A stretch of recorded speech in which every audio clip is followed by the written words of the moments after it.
My name is Sally Armstrong, and I'm a teacher here at Spirit Rock.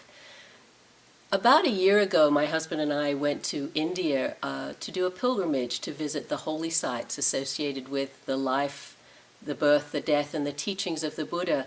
And it was quite a remarkable experience to be in the places where he lived and taught, and to get a real sense of him as a human being, as a person. It was both inspiring and made his humanity, his life, much more real. And when I now read the discourses, the teachings of the Buddha, they come alive to me in a way that they hadn't done before. I was so inspired by this journey that I arranged to have a group of students do a similar trip with me the following year. So last December, a group of about 13 students joined me on another pilgrimage to India. One of the favorite sites that we went to visit was Sarnath, which is the place where the Buddha gave his first discourse after he was awakened. He walked there and joined a group of 5 ascetics that he'd previously been practicing with, and he gave a discourse called Turning the Wheel of the Dhamma, setting the wheel of the Dhamma in motion. And it's a very pivotal discourse where he describes what he called the middle way, this place of practice between indulgence and asceticism. And so it was very powerful to sit there in Sarnath, in the park that's been created in this area, and read the words of the Buddha in this place where he actually gave them. But even more than that setting there in Sarnath in the park, I really was moved by a Buddha statue that was found in that area and now resides in the museum in Sarnath, just a few minutes away from the park. So when we went to the museum, the group of us just sat down in front of this rather large Buddha statue, because I feel it's actually one of the most beautiful Buddha statues I've ever seen, perhaps one of the most beautiful in the world. This statue is larger than life size.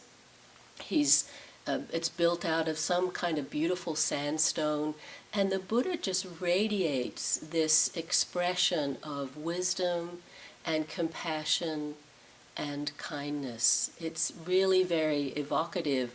And for those of you who have ever tried to buy a Buddha statue, a Buddha Rupa, you'll know how difficult it is to find ones that really convey that essence of the Buddha. Of course, we don't know what the Buddha looked like. There were no statues or images of him made during his lifetime.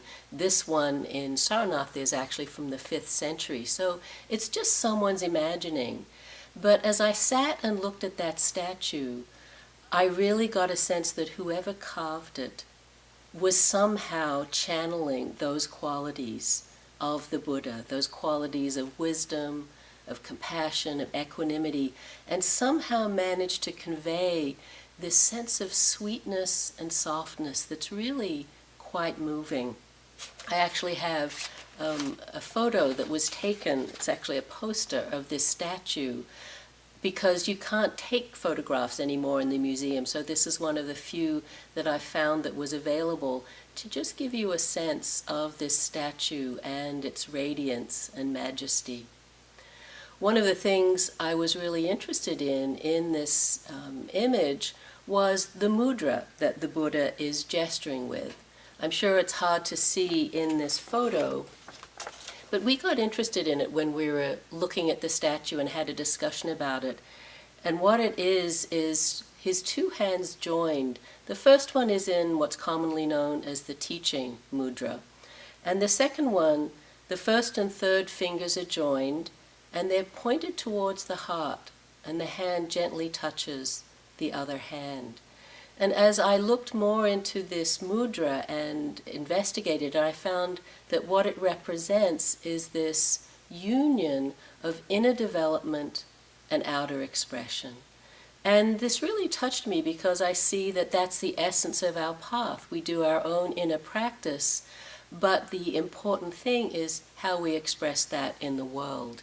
And I also came to see that this gesture, this mudra, also represents the first 2 path factors of the Noble Eightfold Path. Again, appropriate given that's part of the teaching that the Buddha gave in his first discourse, of right view or understanding and right intention or right thought.